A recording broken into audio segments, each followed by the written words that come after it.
Hello বন্ধুরা, তোমাদের সাথে চলে এলাম আজও একটা মিনি ব্লগ শেয়ার করতে। আজকের ব্লগটা হচ্ছে আমাদের আরামবাগের গোসাই পরব মেলা, যেটা মূলত হচ্ছে বাউল গান এবং আন্তর্জাতিক গোসাই পরব মানেই হচ্ছে বাউল আর আমাদের যে বীরভূম বোলপুরের যে সংস্কৃতি রয়েছে সেটা নিয়ে এই মেলাটা হয়।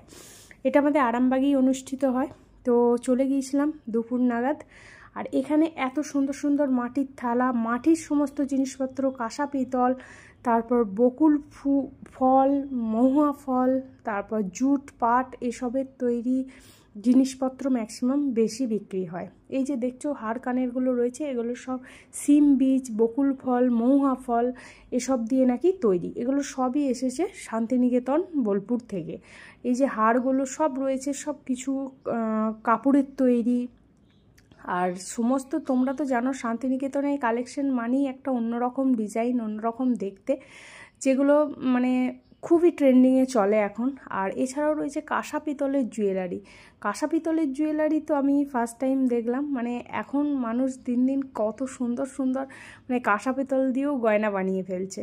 তো যাই হোক, এইসব কালেকশনগুলো তোমাদেরকেও ঘুরে দেখালাম। এই দেখো কাঁসা পিতলের জুয়েলারিগুলো দেখতে পাচ্ছ, কি সুন্দর সুন্দর, মাথার কাঁটা থেকে শুরু করে একদম পায়ের চুটকি পর্যন্ত আঙুলের, অসাধারণ। তাছাড়া রয়েছে এখানে সুন্দর সুন্দর জুতো। এগুলো সবই হচ্ছে ন্যাকড়ার জুতো আর জুটের জুতো। আর এছাড়া রয়েছে ফটো ফ্রেম খুব সুন্দর সুন্দর। আর রয়েছে বাঁশি আর ডুগডুগি আর হচ্ছে একতারা। ছেলের বাঁশি কিনলাম একটা, ছেলেকেও নিয়ে গিয়েছিলাম যেহেতু, তাই বাঁশি কিনলাম। আর এখানে অনেক ধরনের জিনিস বিক্রি হচ্ছে, কিন্তু সমস্ত কিছু কেনার মতো পরিস্থিতি নেই। তার কারণ হচ্ছে একটা সময় আমি প্রচুর এইসব জুয়েলারি কিনেছিলাম, কিন্তু পড়া আর হয়ে ওঠে না, তাই আর না কিনে বরঞ্চ একটু খাওয়া দাওয়া করে আর ছেলেকে এই গাড়িটাতে মানে টয় কারটাতে চাপিয়ে বাড়ি চলে এসেছিলাম। কারণ বাড়িতে আবার ছিল শ্বশুর শাশুড়ি মায়ের ম্যারেজ অ্যানিভার্সারি।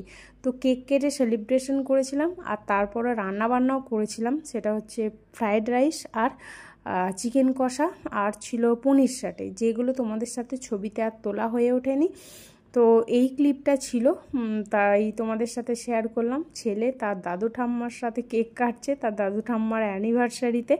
তো কেমন লাগলো মিনি ব্লগটা অবশ্যই জানিও। আর হ্যাঁ, অবশ্যই ভালো লাগলে চ্যানেলটিকে সাবস্ক্রাইব করে দিও। টাটা।